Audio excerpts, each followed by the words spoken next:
¿Se mira? Sí, ingeniero, sí se puede ver. Bien.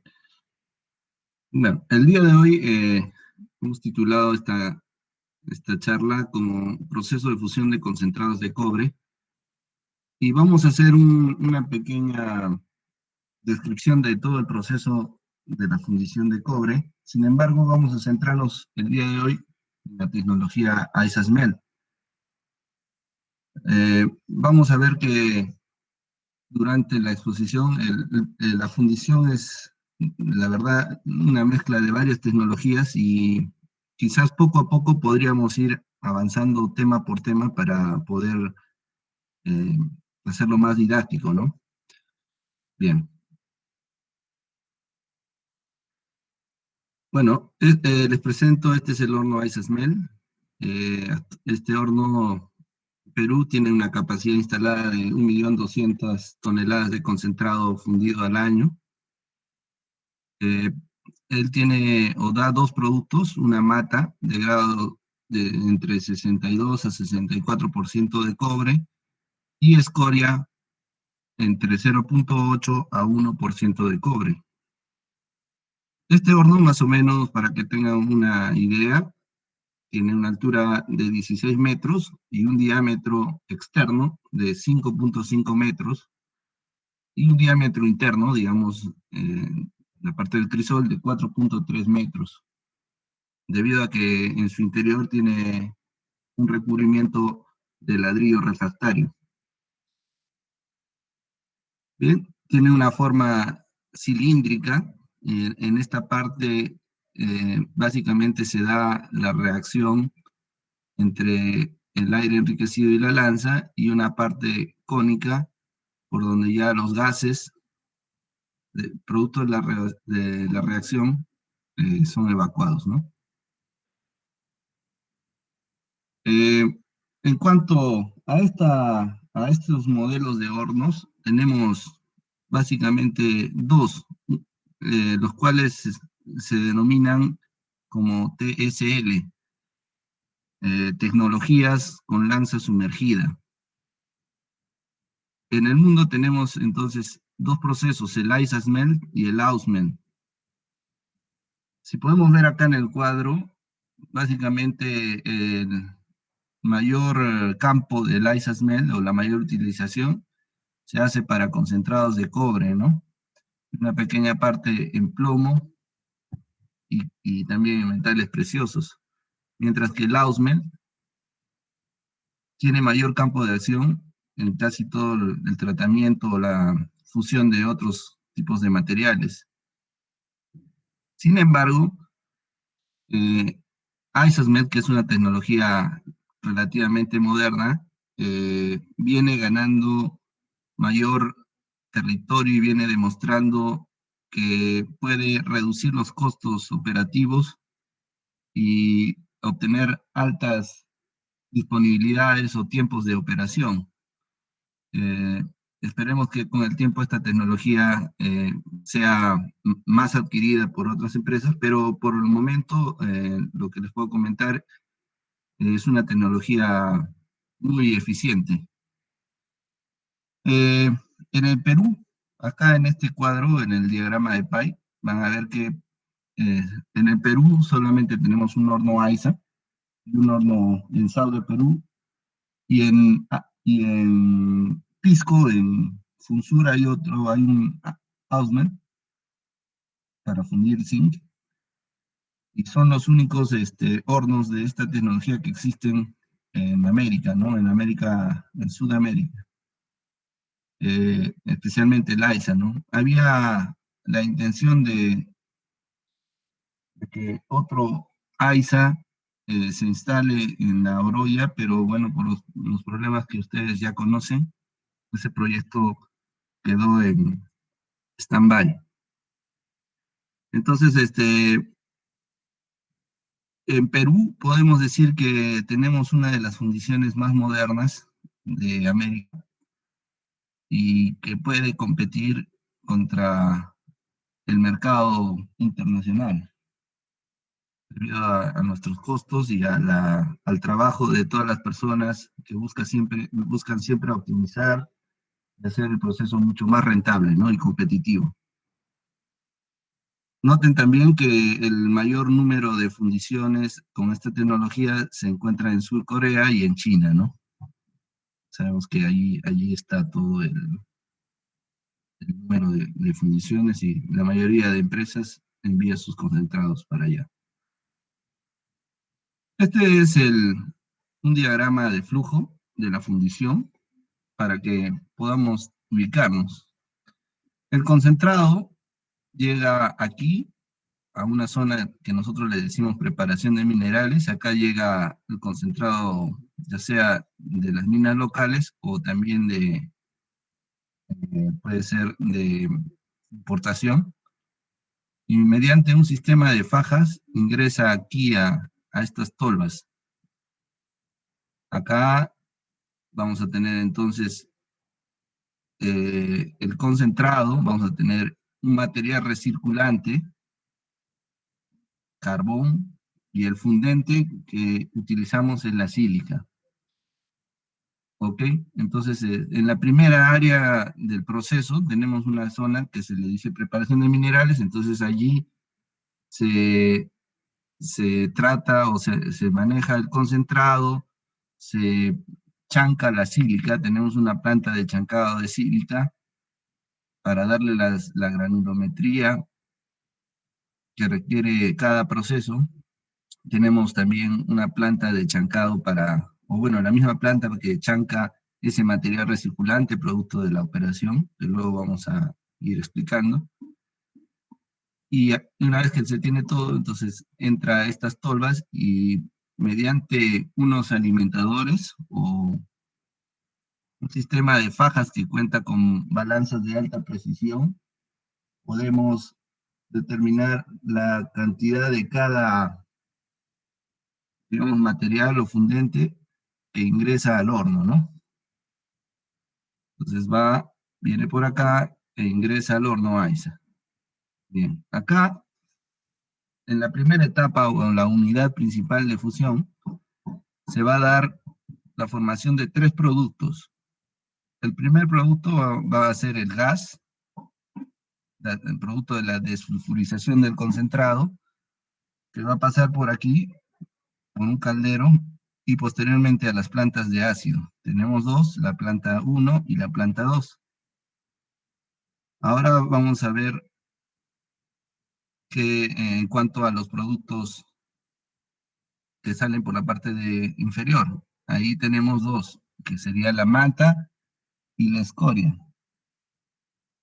Esos productos se retiran eh, de acuerdo al nivel del horno. Cada vez que sube el nivel del horno se abre un agujero llamado agujero de colada, y por ahí el material líquido se dirige hacia unos hornos llamados hornos de separación.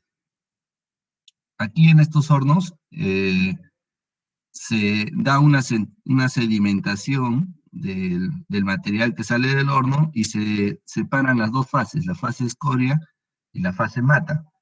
La fase escoria, por ser menos densa, va hacia la parte superior y la fase mate va en la parte inferior. Al cabo de un tiempo de sedimentación, el horno gira hacia un lado y retira la escoria. Esa escoria se lleva mediante unos camiones similares a los camiones mineros. Nosotros le decimos los carros CRES. Estos carros se cargan unas ollas de 14 toneladas y las envían hacia nuestros depósitos de escoria de descarte, ¿no? ¿Okay? Ahora, la mata, que queda en el horno ya libre o con menos escoria, va a seguir a un siguiente proceso, el proceso de la conversión de cobre. Esa mata, mediante unas grúas puentes, es retirada y llevada hacia los convertidores, donde, bueno, la mata que sale del RHF sale, para que tengan una idea, sale más o menos con 63 a 64% de cobre. El concentrado entró con 25% de cobre y bueno, en la primera unidad saldría con 63 a 64 de cobre, ¿no? Esa mata va a ingresar a los convertidores, donde continúa su proceso de desulfurización y concentración, y vamos a obtener ahí dos productos. De igual manera, la escoria, bueno, tres, ¿no? Los gases, que también son enviados a la planta de ácido, y la escoria, que va a ir a otros hornos, llamados hornos de separación de escoria también. En realidad es un horno sedimentador, donde volvemos a hacer lo mismo, ¿no? Dejamos que se sedimente y se retira por un lado la escoria que ya va al descarte y una cantidad de metal que se recupera para que reingrese de nuevo al circuito de los convertidores. ¿Ok? Y bueno, el tercer producto sería el metal o cobre blister que sale ya de la etapa de la conversión, y ese cobre es enviado hacia otro proceso llamado el de afino. El cobre blister sale ya más o menos con un 97% de cobre y entra a su etapa final previa al moldeo. Allí, pues, básicamente hay dos procesos, una que se llama la oxidación, donde básicamente retiramos el remanente de azufre que tiene ese cobre. Recuerden que el azufre o las trazas de azufre en el cobre metálico eh, restan propiedades de conducción de temperatura y energía eléctrica, y así como también hace que se vuelva quebradizo y frágil, ¿no? El cable. Si ustedes hiciera un cable de cobre con contenido de azufre, pues este se quebraría rápidamente, como algunas veces cuando compramos un material de baja calidad, ¿no? Ustedes lo han podido experimentar. Y bueno, y en la etapa de, eso básicamente en la etapa de reducción, y en la etapa de oxidación, pues se retira, perdón, en la oxidación y en la de reducción, pues retiramos eh, el exceso de oxígeno y, y algunas impurezas más, listas para entonces iniciar la etapa de moldeo. En la etapa de moldeo tenemos dos ruedas con unos moldes de arena. Estas ruedas van girando y es un sistema automatizado que ahorita lo vamos a ver, y ahí vamos moldeando el cobre que ahora toma el nombre de ánodo, ¿no?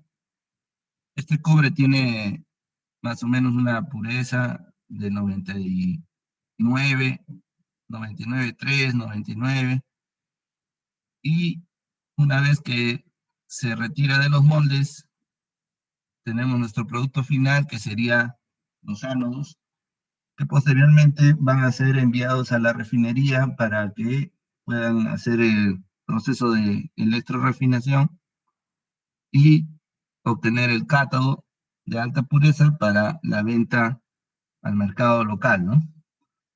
Este cátodo también se junta, digamos, con la producción de la planta de lixiviación en Toquepala y Cuajone. Ellos eh, producen también cátodos, y todo esto va hacia la venta, ¿no? Bien, eh, ahora para lo que es el ácido sulfúrico, estas dos plantas, como conversamos, producen ese ácido, y una parte se va por buques para principalmente China, Chile, Estados Unidos, Europa, y tenemos también una parte que se va en cisternas o camiones para la venta local. Algunas otras mineras consumen también, y por vía férrea se va a lixiviación, Cuajone, Toquepala, y una pequeña parte a la concentradora para los procesos eh, que tenemos allá, ¿no? Eh, Eso respecto al ácido. Adicionalmente, el proceso Iceasmelt requiere de oxígeno para enriquecer el flujo o el volumen de aire que va a ser requerido para la fusión. Por lo tanto, tenemos dos plantas de oxígeno, una de 272 toneladas por día y la otra de 1045 toneladas por día. No se preocupen que vamos a ir poco a poco, quizás de una sola confunde bastante, pero un poco de paciencia y nos va a ir bien. Bien, acá les presento el horno AISA, es este edificio que ven ustedes, más o menos tiene 17 pisos y en el interior tenemos un ascensor con capacidad de 100 toneladas. Comprenderán ustedes que recorrer este edificio a pie, pucha, es bastante agotador. Entonces, para nosotros es importante que el ascensor esté operativo. Bueno, pero a veces falla cuando menos quieres y es cuando terminas muy agotado. Bien, este es el horno AISA, veanlo. En su interior ahorita vamos a ver cómo está. Está cubierto con esta protección. Y aquí hacia este lado van a ver el horno de separación y está girando hacia el lado de la escoria. Vean, acá está la olla de escoria y acá está el material ya sedimentado que sale para retiro mediante unos camiones al depósito de escoria, ¿no? Eh, Luis, ¿se mira el puntero del mouse o hay que poner el otro indicador? Se ve perfectamente, ingeniero, no se preocupe. Ahí está, creo que con este es mejor, ¿no? Sí, sí, también está mejor. Ok. Bien, entonces este es el horno de separación que recibe básicamente las coladas del horno AISA y allí se va a separar la fase escoria como la fase mate. Por este lado está saliendo la escoria a esta olla y como conversamos, mediante un camión, carro Cres le decimos nosotros, lo levanta y lo lleva a los depósitos de escoria. Y para el otro lado, el lado mar, digamos, para hacia donde mira el mar, para hacerlo más fácil, se va a retirar por otra piquera, por otro orificio, el mate que va a ir a los convertidores, ¿no? Acá ven la boca de un convertidor. Después lo vamos a hacer. Bueno, eso en cuanto al AISA, como conversamos, es el mate, mediante estas grúas puente, tenemos tres, y estas ollas reciben o llevan o trasladan el mate hacia los convertidores. Este es un convertidor Pierre Smith y se tiene actualmente cuatro, tres en operación y uno en mantenimiento, refractario y mecánico, ¿no? Para que continúe el proceso de oxidación, de sulfurización y concentración del cobre. A ver si vemos. Acá tengo un pequeño video.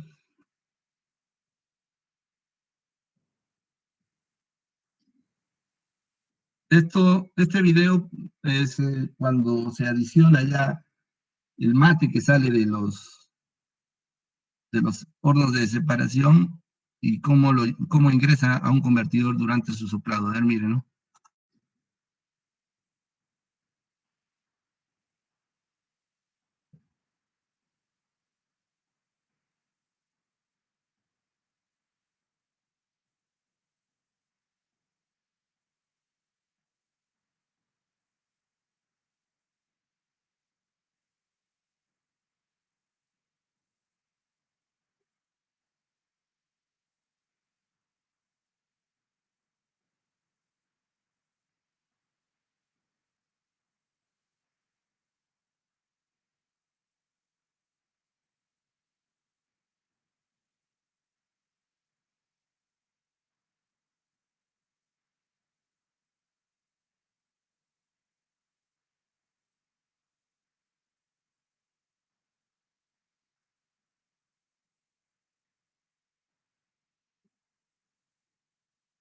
¿Ok? Eh, bueno, ya hemos visto cómo se da la adición del mate a la siguiente etapa, y allí, como comentamos, vamos a obtener igual una escoria y a un cobre, al final del proceso, un cobre blister que ingresaría al siguiente proceso, que es la planta de afino. Y acá en las fotos pueden ver ustedes la rueda de moldeo, ¿no? Miren, acá están los moldes. A esto de acá, a ver, un poquito. Esto le decimos la cuchara intermedia, y acá, no sé si se ve bien, son las cucharas laterales, ¿no? Estas basculan y van mediante un control de peso, van dosificando la cantidad de cobre que va a llenar en cada molde, ¿no?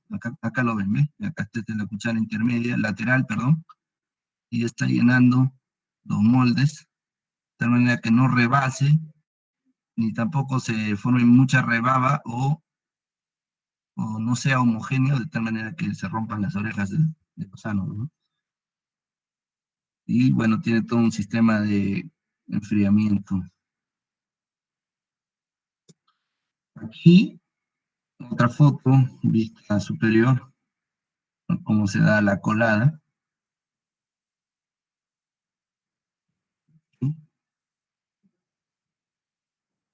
Esta es una vista de la planta de ácido número 1, que quizás en otra oportunidad también podríamos hablar acerca de su proceso. Básicamente, o en resumen, esto no son más que intercambiadores de calor adecuados a un proceso, ¿no? Pero ya en una próxima podríamos detallar más de este interesante también proceso para convertir básicamente el gas que viene en forma de SO2 mediante un catalizador a SO3 y luego a ácido sulfúrico. Y bueno, esta es una de nuestras plantas de oxígeno. La producción de oxígeno se hace a partir del aire y mediante un efecto llamado Joule-Thomson de conversión y expansión podemos separar los gases inertes, especialmente el nitrógeno, y concentrar el gas oxígeno, ¿no? También es interesante este proceso y podríamos detallarlo en una próxima oportunidad. Bueno, adicionalmente, nosotros tenemos una planta o una toma de agua de mar. El agua de mar básicamente se utiliza para refrigeración de algunos elementos que están en contacto con los hornos. Es un circuito cerrado, perdón, un circuito en el cual entra, refrigera y se va de nuevo. Pero una parte del agua de mar es utilizada para un proceso de desalinización. La desalinización se hace en estos dos reactores. Es la tecnología de compresión mecánica de vapor. Para que tengan idea de esta, la vez pasada escuché a la ingeniera Danitza que habló sobre la ósmosis, ¿no? Ósmosis inversa, que también puede utilizarse para desalinizar agua, ¿no? Estaba interesante su exposición, pero nosotros tenemos una planta de compresión mecánica de vapor. ¿Cómo más o menos está, o cuál es el principio de este proceso? En el interior de estos reactores vamos a, mediante bombas de vacío, vamos a bajar la presión interna del reactor, y al bajar la presión interna vamos a tener un descenso también en el punto de evaporación, más o menos a los 60 grados. Entonces quiere decir que no, estas plantas, al bajar la presión interna, el punto de evaporación del agua de mar disminuye a 60, 63 grados, y podemos producir vapor, o evaporar, ¿no? Aquí va a haber dos productos igual, la salmuera que retorna al mar y el vapor de agua que luego va a ser condensado o enfriado y vamos a obtener agua desalinizada y una parte para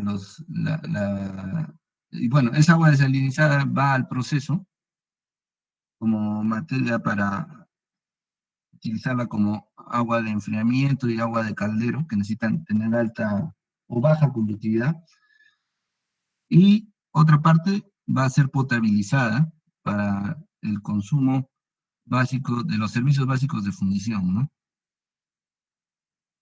Es interesante también esta tecnología para conversarla.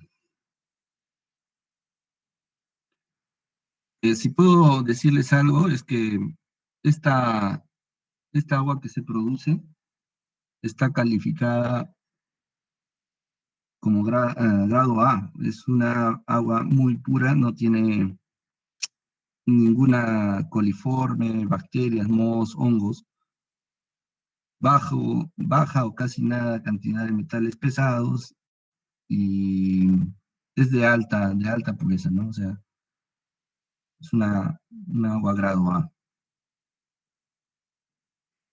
Bien, hasta ahí, ¿alguien desea alguna aclaración, alguna pregunta?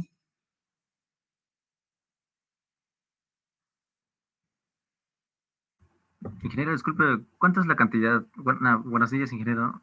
Disculpe, ingeniero, ¿cuánto es la Buenos cantidad días. de agua en metros cúbicos que utilizan en la planta de fundición? ¿En la IDE? ¿En la desalinizadora? No, para todo el proceso, sí. Ahí estamos bordeando más o menos los 1000 metros cúbicos por hora. Su función es de refrigeración nada más, ¿no? Gracias, ingeniero.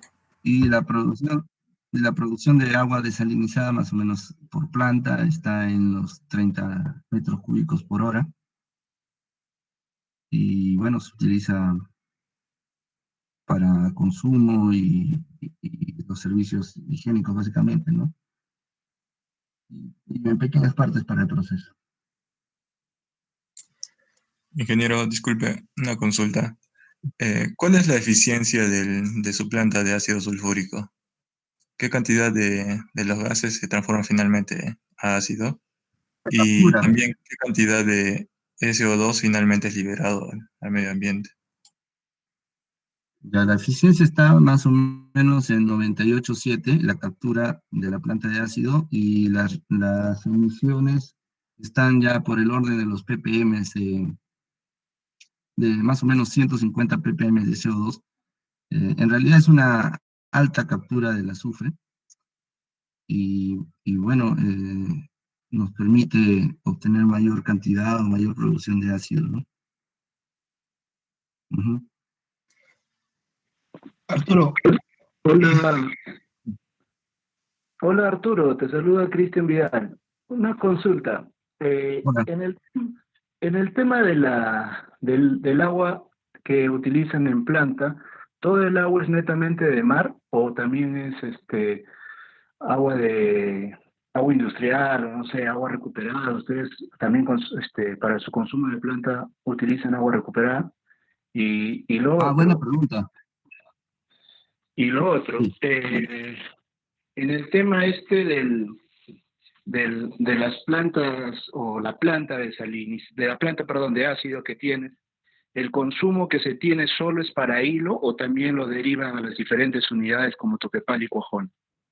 Gracias, Arturo. Ya. Hola, Cristian, qué gusto escuchar.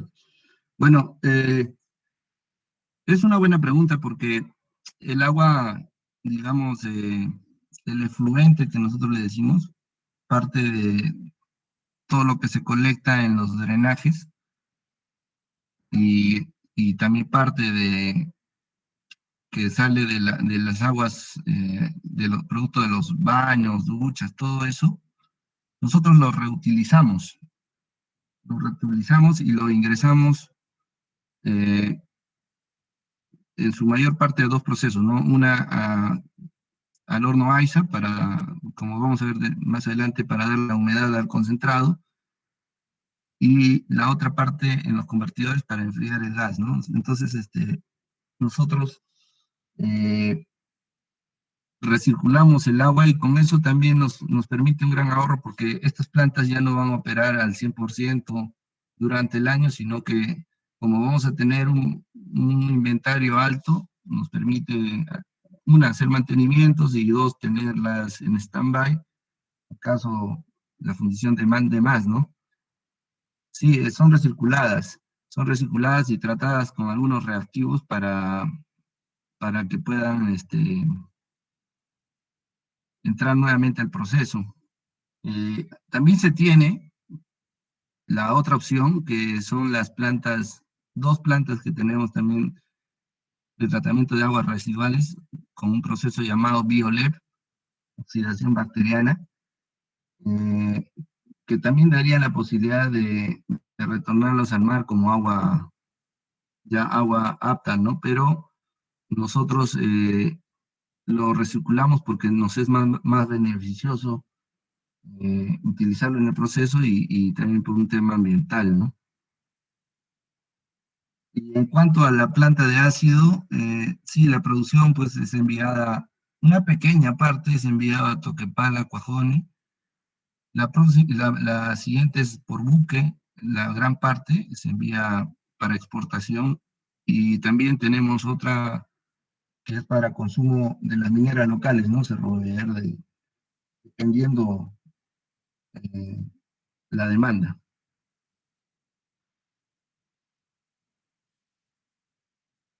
Arturo, buenos días. Sí, sí, bueno, Arturo, sí, eh, bueno, primero que nada, gracias por la diferencia que tienes con nosotros.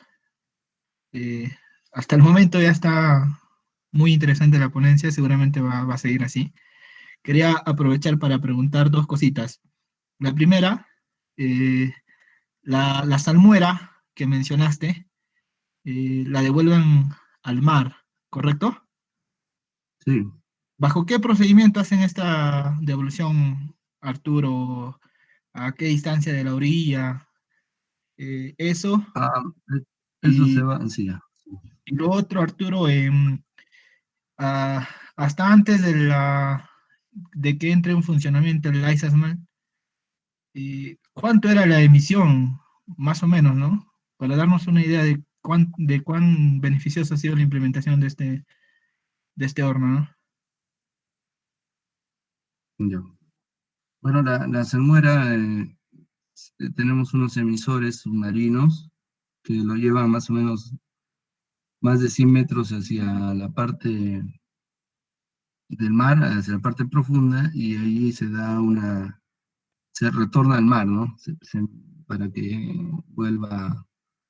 Pero, bueno, el volumen de salmuera que retorna es bajo para la cantidad de agua que se procesa, ¿no?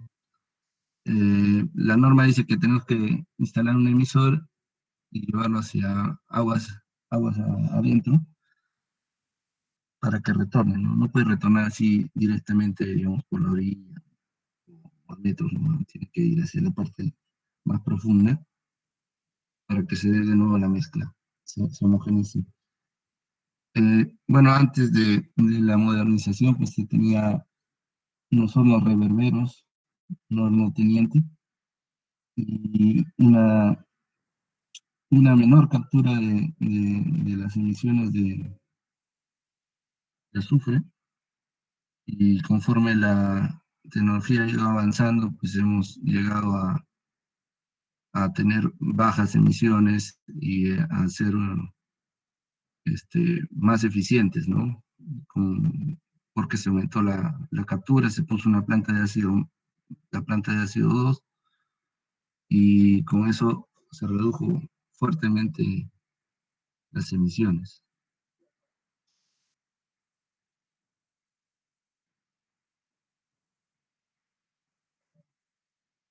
Bien, vamos a ver ahora la parte metalúrgica ya del horno AISA, el tema central, ya que estamos un poco más ubicados va a ser más fácil ahora. En el horno Isaac, como lo hemos visto, lleva en el interior una lanza de acero inoxidable y en su interior va a fluir aire, digamos, del ambiente enriquecido con oxígeno, ¿sí? Recuerden ustedes que el usar solamente aire llevaría a mayores pérdidas de energía, porque ese aire que está, digamos, a temperatura ambiente, 21 grados, digámoslo así, o 18, tendría, una vez que esté en el horno, se elevaría su temperatura hasta 1200.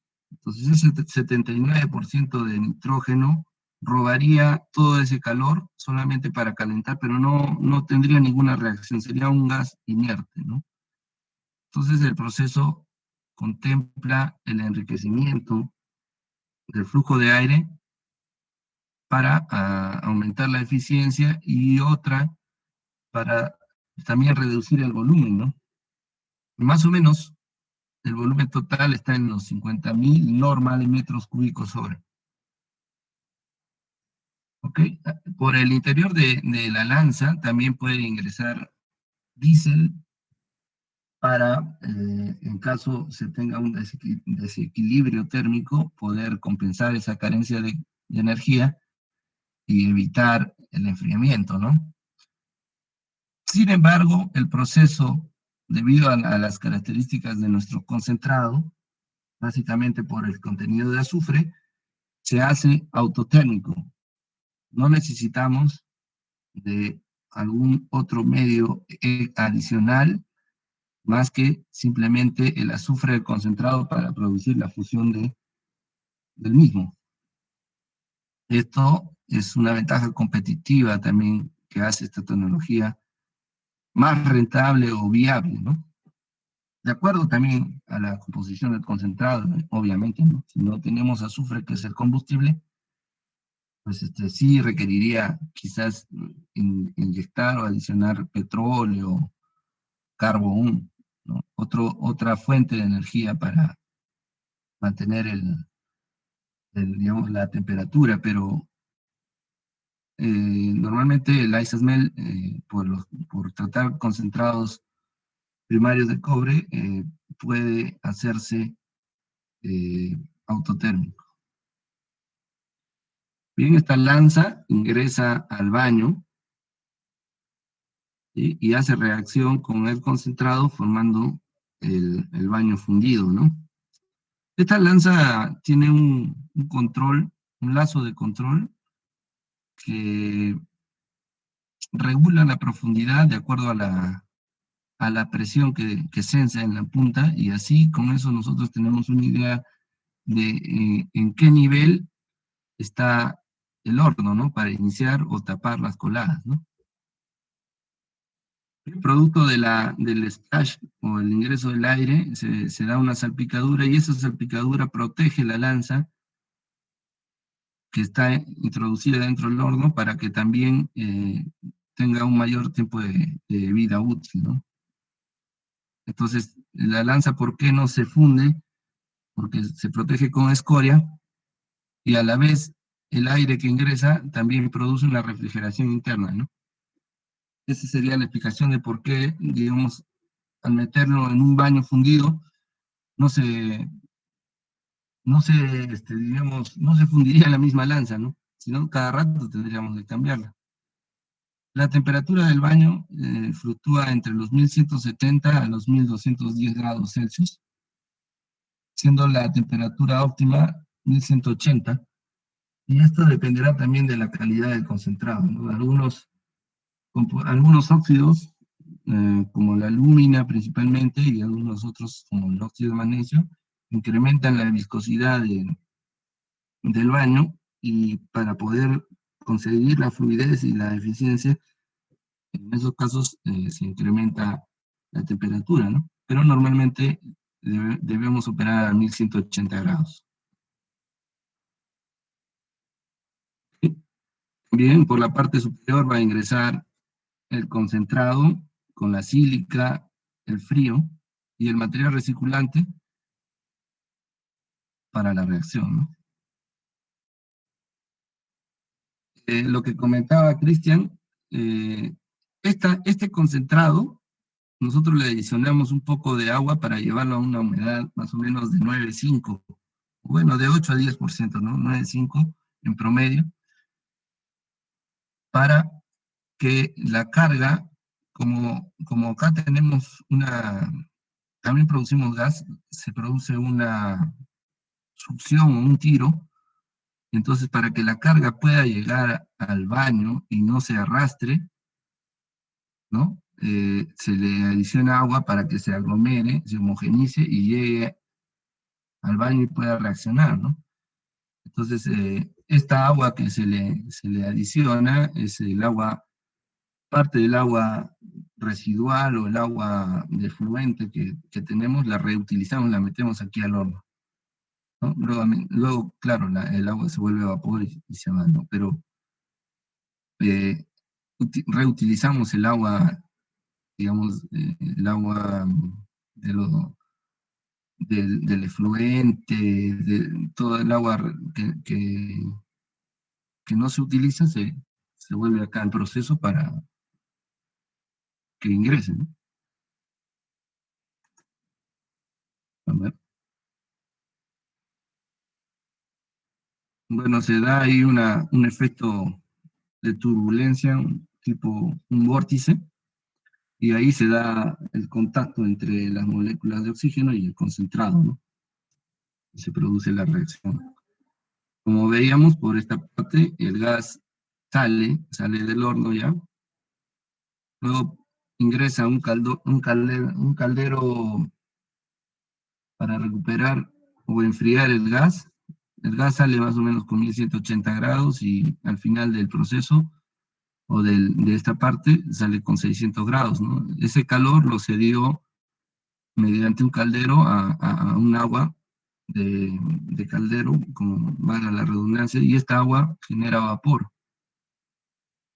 Hasta hace unos años, este vapor saturado, que tiene humedad, entraba a un calentador de vapor, un superheater, donde lo secábamos y posteriormente trabajaba o se iba hacia unas turbinas donde generaban energía eléctrica.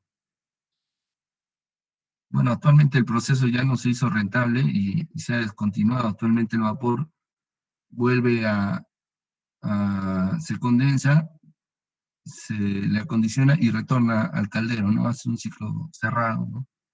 Tenemos en proyecto, pues, a futuro volver a instalar una turbina con una tecnología que sea rentable para poder generar energía y tener una cuota propia, ¿no? Con eso reducir más todavía nuestros costos, ¿no? Está en proceso de evaluación. Bueno, por la parte inferior, como vimos, hay dos orificios en cada lado, son los agujeros de colada y por acá sale el material fundido hacia los hornos de separación.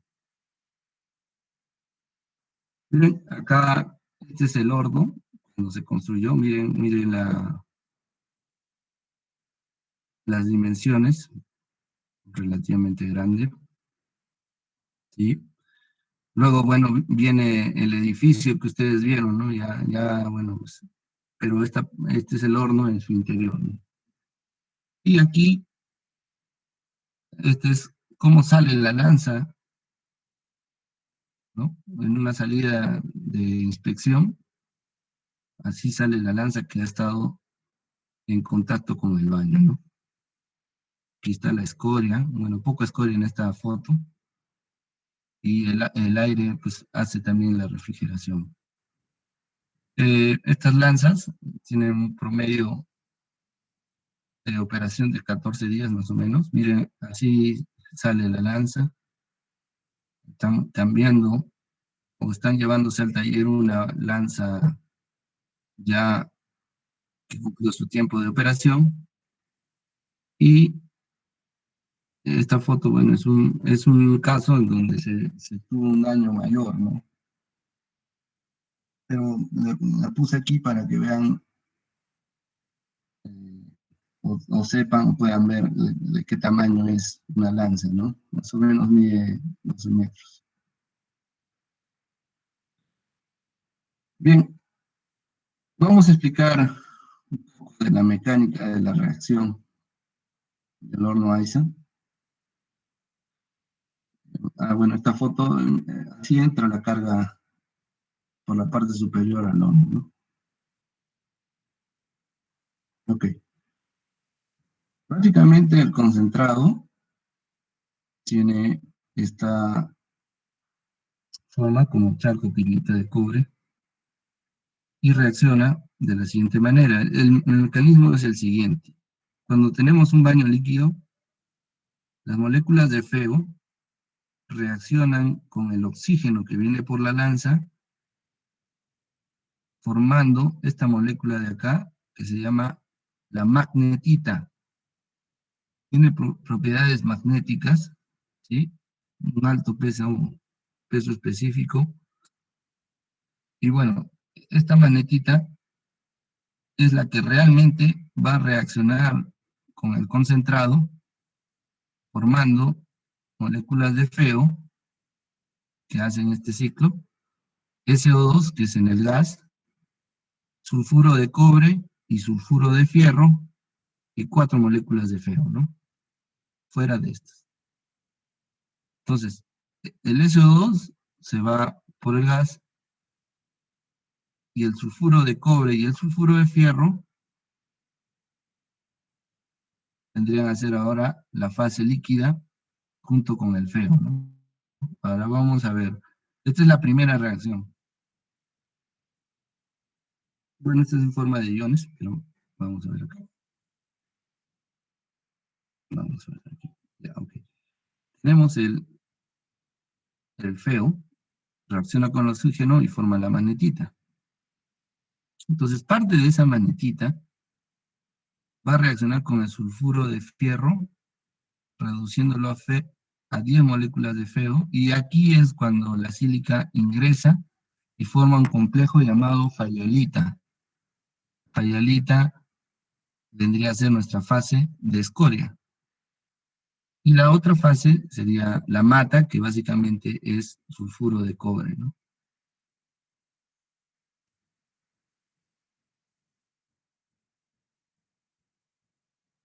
¿Sí? Acá, este feo básicamente se va a asociar con la sílica, formando la escoria. Hay otra cantidad que va a estar siempre en este ciclo, promoviendo la oxidación del concentrado. Esto se va por el gas, y esto viene luego a formar la mata, ¿no? El 63-64% de cobre que les dije.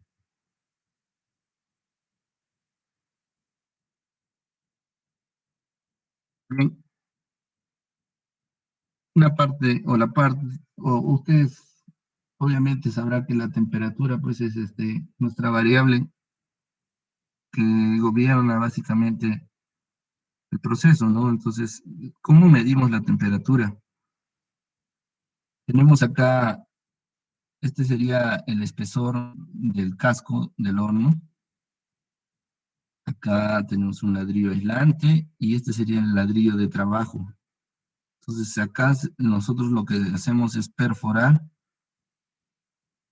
¿sí? Y en el interior ingresamos una cubierta o una funda cerámica, y por el interior una termocupla. Entonces esa termocupla o esa funda está en contacto con el baño y registra una señal. Entonces, en base a la temperatura, nosotros podemos, y la tenemos en línea, ¿no? Y en tendencia. Entonces, en base a eso, nosotros tomamos decisiones de tal manera de que mantengamos la estabilidad térmica. Este proceso, a diferencia de otros, es de alto riesgo por las temperaturas que vamos viendo. Y el enfriamiento de baño es puede ser violento, ¿no?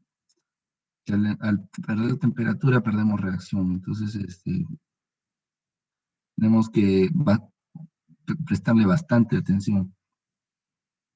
Bueno, acá es la forma en cómo se mide. Este es el horno de separación, o sea, donde entra las coladas del horno AISA. Es un horno horizontal y sirve pues para sedimentar y posteriormente separar la escoria y el mate, ¿no?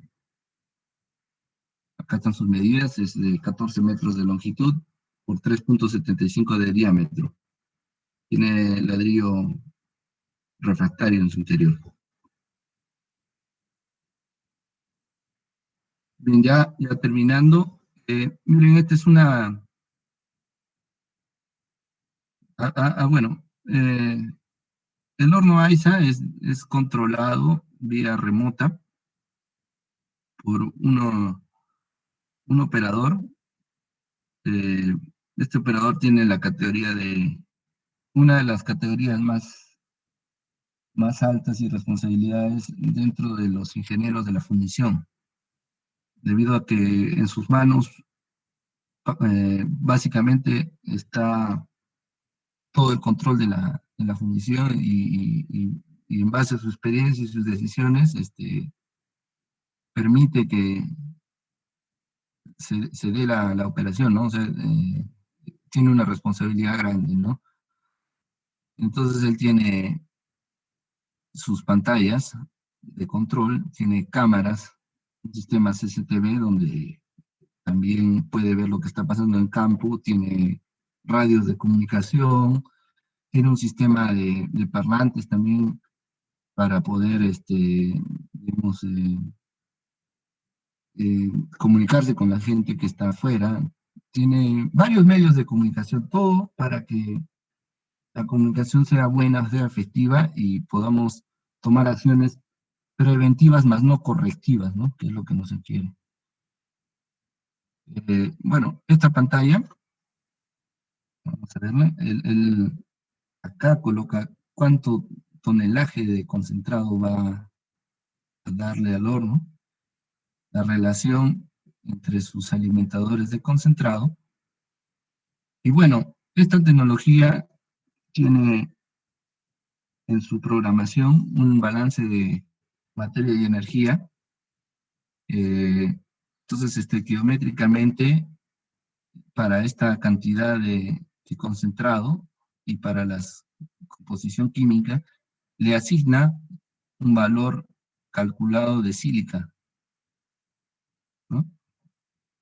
Para formar la escoria, y también calcula la cantidad total de aire enriquecido que va a ingresar, que requiere este concentrado para su fusión.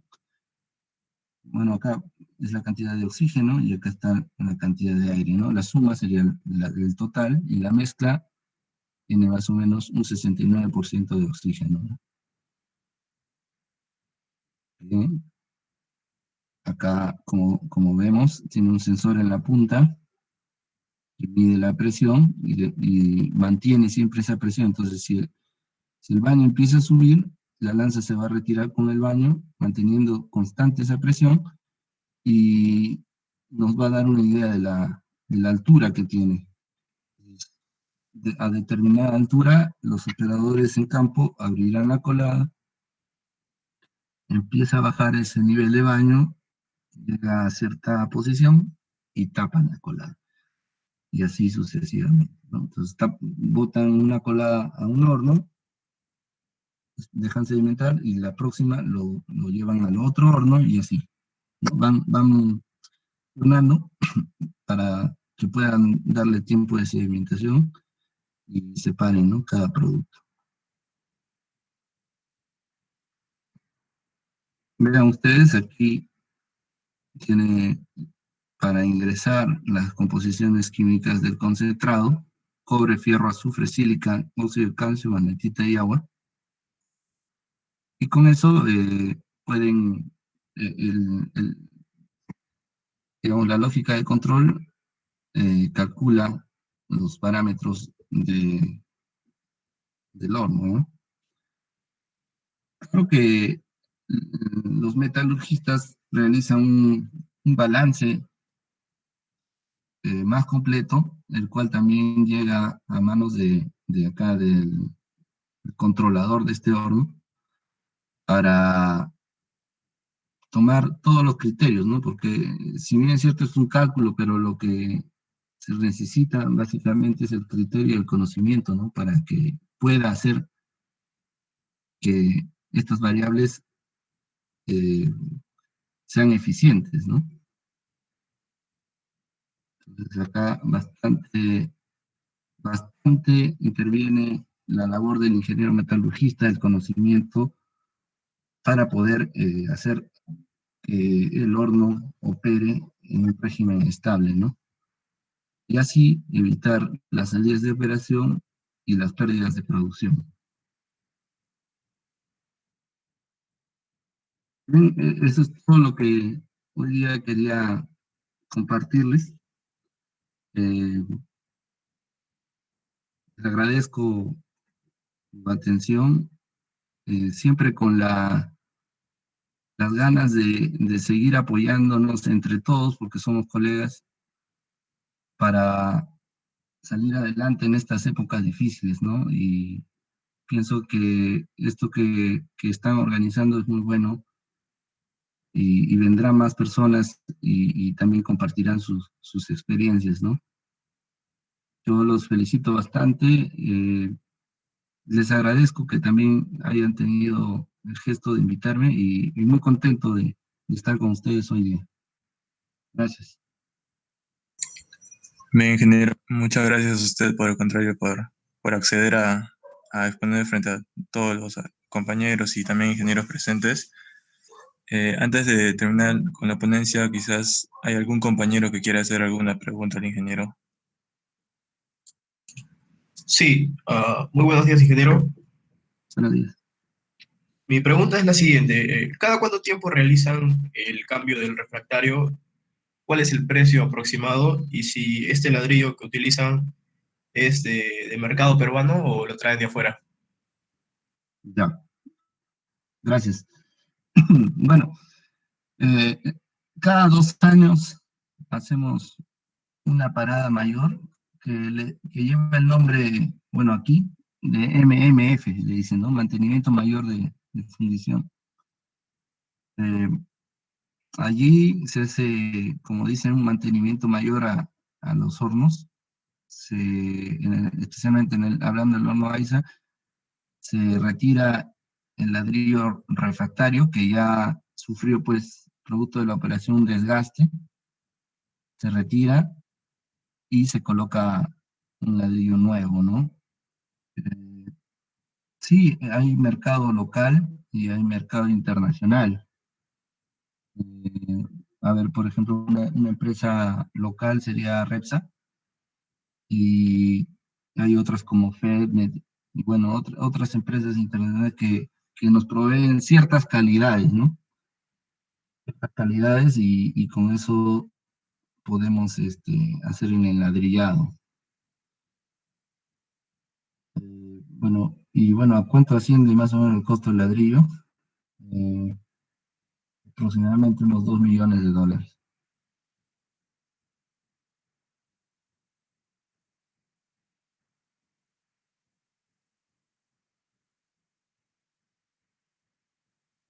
No sé si está todo lo que preguntaste. Ingeniero, muchas gracias.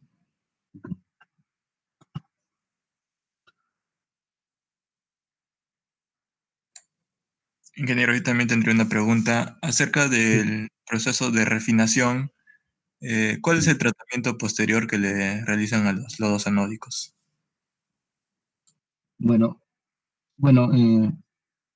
la refinería es otra gerencia, pero sí te puedo comentar hasta donde yo conozco. Sinceramente no trabajo ahí, pero tampoco significa que no tengo idea, ¿no? Pero no con precisión. Bueno, el lodo anódico tiene alto contenidos de plata, oro, paladio, selenio, algunos metales y tierras raras, y estos pasan a la planta de metales preciosos. Allí también hay pequeños hornitos, ¿verdad? Y recuperan eh, todos estos metales, ¿no? Todos se utilizan. Y bueno, más detalle de cómo o cuál es el proceso para cada metal, no lo tengo. Me gustaría también, pero no podría darte más. Lo que sí, los lodos armónicos contienen pues todas estas tierras raras y metales preciosos que pasan a su recuperación, y en la refinería pues cada cierto tiempo venden platino, paladio, ¿no? Oro, plata. Así es. Ok, ingeniero, gracias.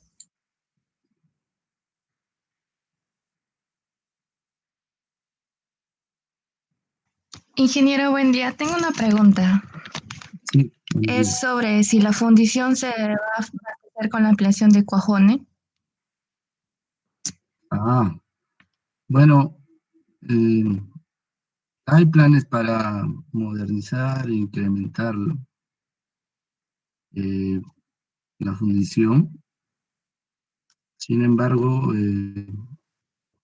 bueno, por todo esto que está sucediendo, todavía se ha quedado como un proyecto, ¿no? Y sería muy beneficioso, pienso yo, para todos ustedes, los profesionales, porque demandaría mucho. Eh, y también pienso que ya no venderíamos tanto concentrado para allá, sino lo llevaríamos ya como cobre. Entonces, todos esos metales, eso que comentó, los lodos, todos esos metales, ese valor agregado se quedaría acá en el Perú, no sería gratis para allá, ¿no? Entonces, sí espero también yo, no solamente acá, sino quizás exista otras nuevas fundiciones para poder darle mayor valor o mayor ganancia, básicamente, aquí al país, ¿no?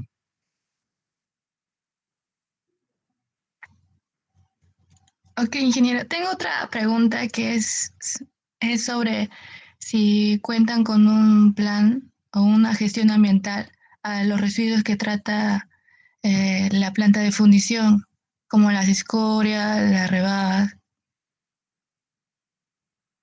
Sí se tiene bastante control ambiental. En realidad todo es fiscalizado por, por el Estado, desde los vertimientos al agua del mar, la calidad del aire, eh, los efluentes. Por eso nosotros tratamos de todo recircularlo para no tener observaciones ambientales, ¿no? El agua que podríamos darle un tratamiento y enviarla al mar, pues la recirculamos porque ambientalmente es mejor. Eh, la calidad del aire también es monitoreada, no solamente por nuestras estaciones, sino el Estado tiene sus propias estaciones, ¿no? O sea,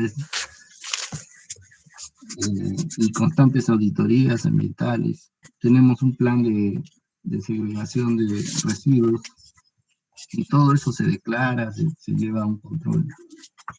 Hay bastante control de parte del gobierno.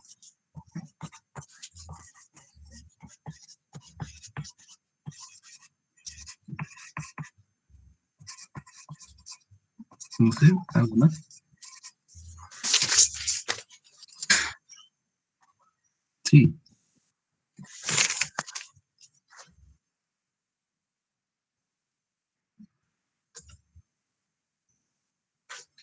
Ya. Claro, buenos días. No, o sea, el concentrado entra en forma continua, solamente que como les explicaba, por el método para iniciar las coladas, se da un censo de medición de presión en la punta de la lanza.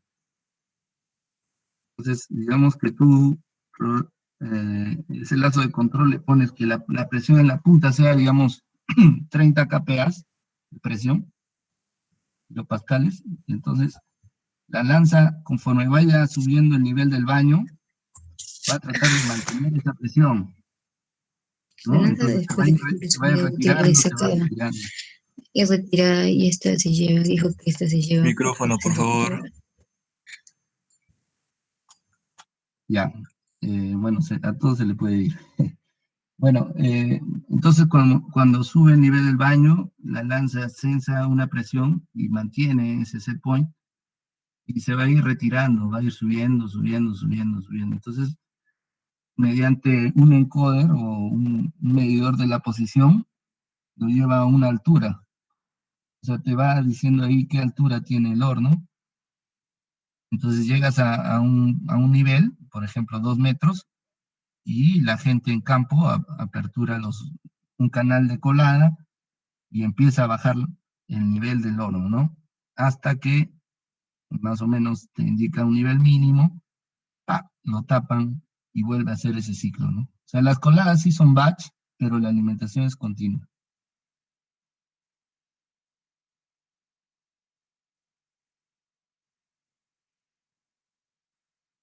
Eh, Eso está, Ingeniero, buenos días. bueno, digo. Ingeniero, buenos días. Muchas gracias por la brillante ponencia. Ingeniero, ya que está compartiendo la diapositiva, ingeniero, ¿nos puede transmitir cuánto es la capacidad máxima de carga? ¿Ah? Y también si nos puede transmitir el costo de operación, si es factible, por favor. La capacidad de carga diseña 1.200.000 toneladas de concentrado al año. Más o menos nosotros estamos cerca a la capacidad máxima. El costo operativo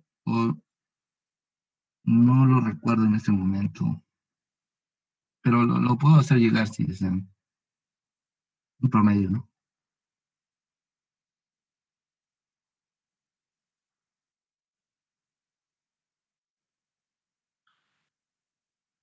No sé, alguna otra. Ingeniero, sí, ingeniero, cuando llegan concentrados de diferente grado de fundición, ¿cómo hacen para homogenizarlo? Muy bien. Miren, ahí sigue siendo muy importante la labor de ustedes, los ingenieros metalurgistas, porque en base a los conocimientos técnicos que ustedes tienen, van a determinar un proceso de mezcla, o sea, vamos a hacer un blending. Si tú tienes un concentrado, digamos, por ejemplo, vamos a hacer un ejemplo, ¿ya? Digamos que tienes un concentrado con alto azufre, bajo cobre, pero llega uno que tiene mucho cobre y no tiene azufre, o sea, no tiene energía. Entonces, hacemos un balance, puede ser a ver, en resumidas cuentas, un balance ponderado y determinamos una proporción intermedia, ¿no?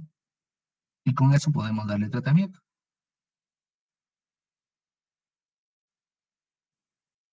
Algo que también debemos estar quizás conscientes y orgullosos es que los concentrados peruanos, en general, son de una muy buena calidad, son muy cotizados eh, por la mineralogía que tenemos en el país.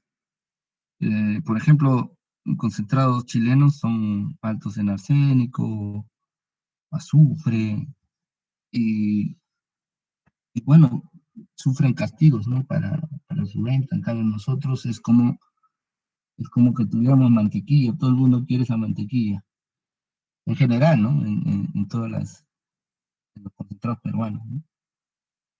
Muy cotizados. Gracias.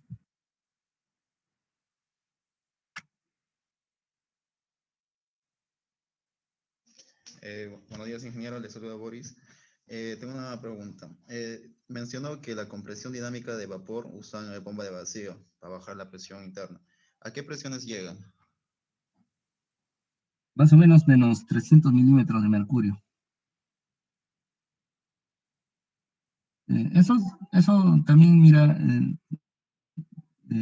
puedes verlo en un diagrama de agua, de fases, Vas a ver que conforme tú bajas la presión, el punto de ebullición también disminuye, ¿no? Es el efecto. Se utilizan bombas de vacío, se baja la presión, podemos evaporar a menor temperatura con menor cantidad de energía para producir esa evaporación.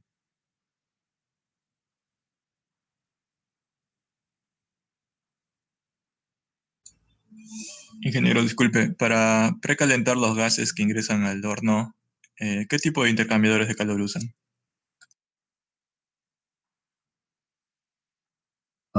Calentar los gases al horno AISA. Sí, ¿lo precalientan o ingresa así, no directo? Bueno. Bueno, los gases no tanto, pero bueno, a ver, mire, digamos que el horno estuvo parado y vamos a reiniciar la operación. Entonces, en un primer momento, sí se utiliza combustible, como se dice, para lograr alcanzar la temperatura de reacción, que está más o menos en los 1170 grados, 1165 grados. Una vez que tú ya tienes esa temperatura, ya inicia la fusión, ¿no? O sea, ya físicamente, ¿cómo te das cuenta? Uno, por el censo que tuvimos, por esos termocuplas, ya tenemos temperatura de baño. Lo siguiente que buscamos es visualmente un movimiento de la lanza, un movimiento homogéneo, y algunas otras cosas, salpicadura, brillo, bueno, son cosas ya físicas, y cuando ya tenemos esa temperatura y esa fluidez, inicia el proceso de fusión, es decir, ingresa el concentrado al horno y mayor cantidad de aire enriquecido, y se da la reacción de combustión, y de ahí ya se hace autotérmico.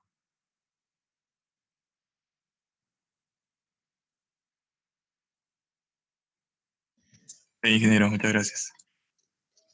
Ingeniero, ahora que lo menciona que es la parada del horno, en esa parada de horno, ¿cuánto es el que se deja de producir? A ver,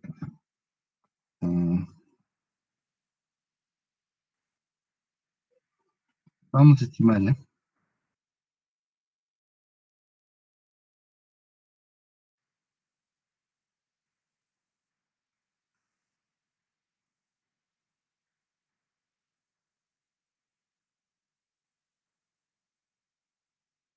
Más o menos unas 76.000 toneladas de concentrado que perdemos por mantenimiento.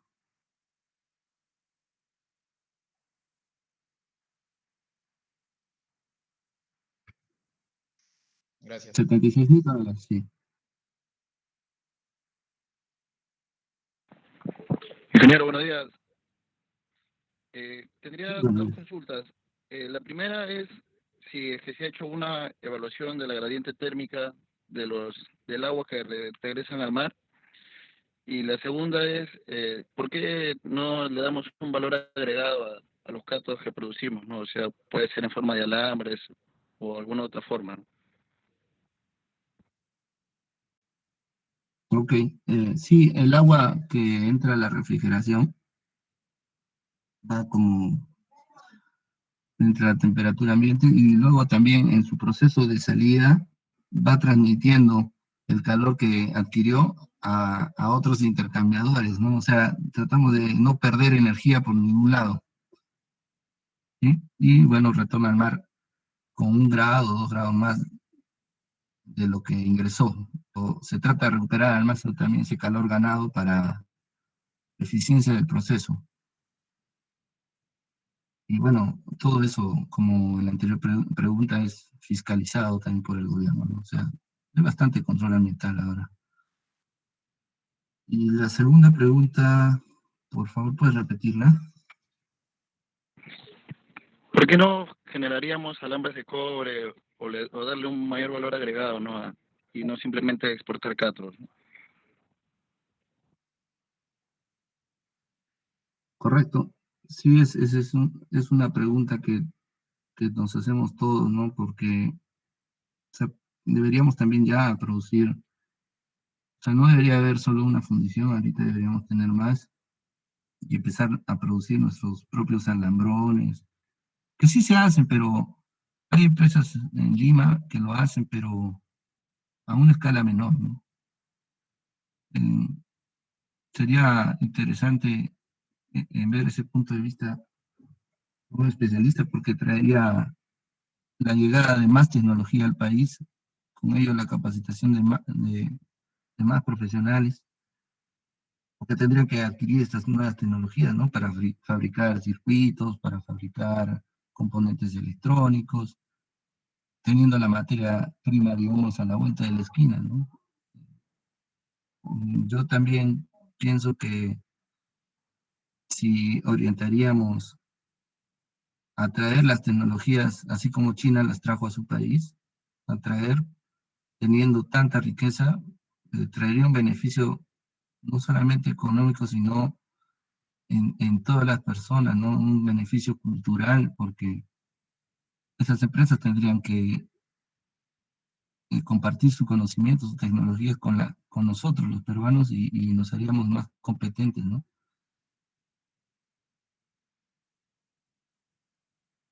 Muchas gracias, ingeniero. Arturo, Sí.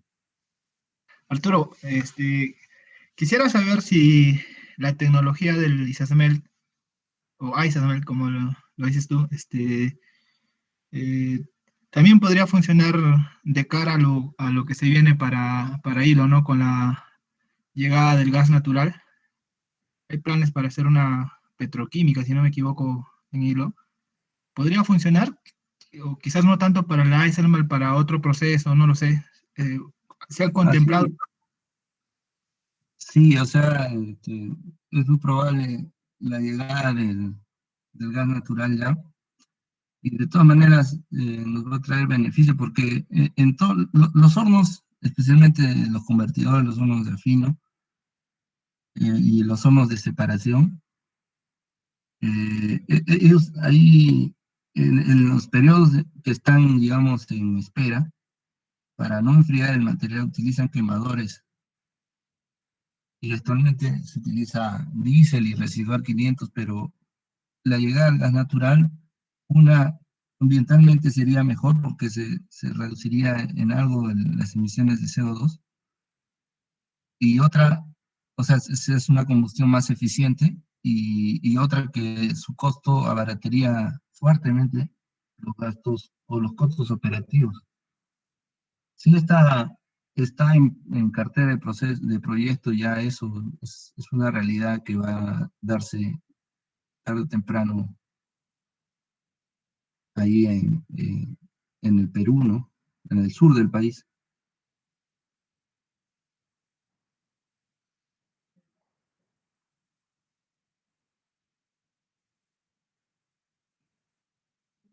No sé si algo más.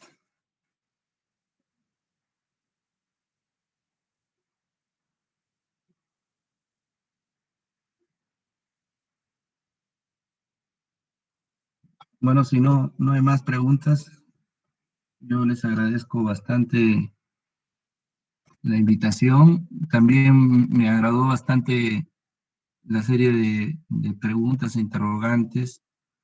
Si en algo he podido apoyar para que sigamos progresando, me voy muy contento por eso. Los felicito y les agradezco también bastante que me hayan considerado, ¿no? Bien, ingeniero, al contrario, muchas gracias a usted por ofrecernos esta brillante exposición. Creo que ha sido muy interesante y enriquecedora para todos. Bueno, reiterar el agradecimiento y esperar que quizás en alguna posterior fecha usted pueda realizar otra ponencia si es posible, ¿no? Porque quizás detallar algo más que no se ha podido y poder obtener mejores conocimientos. Antes de terminar con la exposición, quiero dar el pase a mi compañero Eric, presidente de la promoción, que va a indicar unas palabras. Eric. Muchas gracias, Lucho. Arturo, muchísimas gracias. Estamos en deuda contigo. Se ha visto que hoy el interés ha crecido por la cantidad de preguntas que que hemos tenido y eso es reflejo de que tu ponencia ha estado muy, muy interesante. Muchísimas gracias, Arturo. Quiero saludar afectuosamente a los ingenieros Nathaniel Linares, presente hoy en la exposición. También está presentes, tenemos a los ingenieros Carlos Zapaza, Cristian Vidal, egresado de nuestra escuela Alma Mater, el ingeniero Jorge Medina, hago extensivo para que puedan participar con su experiencia. Ya iremos comunicándonos en lo posterior. Y a la vez saludo al doctor Cecilio Flores, e invito a todos a continuar el próximo domingo. El doctor Cecilio Flores hará una brillante exposición, nos hablará sobre el futuro de la minería post-COVID-19. Hago extensivo que esta exposición será transmitida desde Estados Unidos.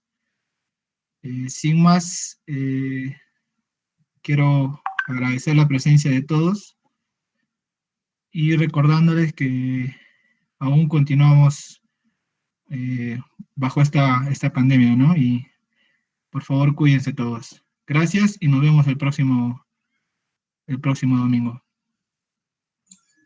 Ok, Eric, gracias.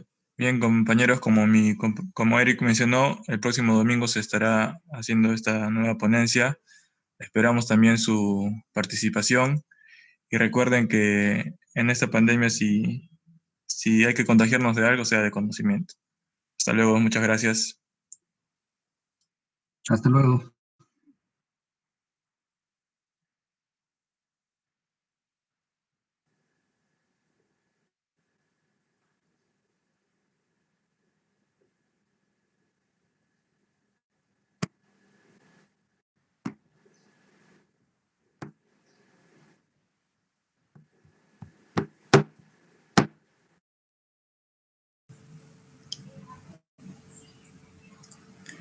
Hola Jorge, creo que ya te fuiste. De todas maneras, buen día chicos. Un agradecimiento al ingeniero Salazar por la exposición. Y bueno, he entrado un poquito tarde, pero sí he visto interesante y sobre todo la asistencia de hoy día ha sido muy buena. He visto ahí egresados, ya están comunicándose, eso es importante. Y que también vayan pues preparando sus ponencias. Ya para el norte también ya estamos creando ciertas expectativas. Hay la promesa ya de tener contacto con Antamina y con Trujillo. Son egresados que están por ahí. Anoche estuve conversando con uno de ellos y va a contactar con el de Antamina. Y así vamos a poder, yo voy a poder colaborarles con más ponentes en los próximos domingos. Y creo que va llamándose los domingos metalurgistas, ¿no? Porque estamos hablando de la metalurgia y cada vez esto va creciendo, se va haciendo ya no de promoción, sino se va haciendo ya de región. Y que bueno, si se llega a nivel nacional e internacional, sería un golazo de ustedes. Gracias, muchachos. Nos vemos pronto. A usted, ingeniero. Hasta luego. Muchas gracias. Gracias a usted, ingeniero. La presencia de los docentes siempre resaltan este tipo de reuniones.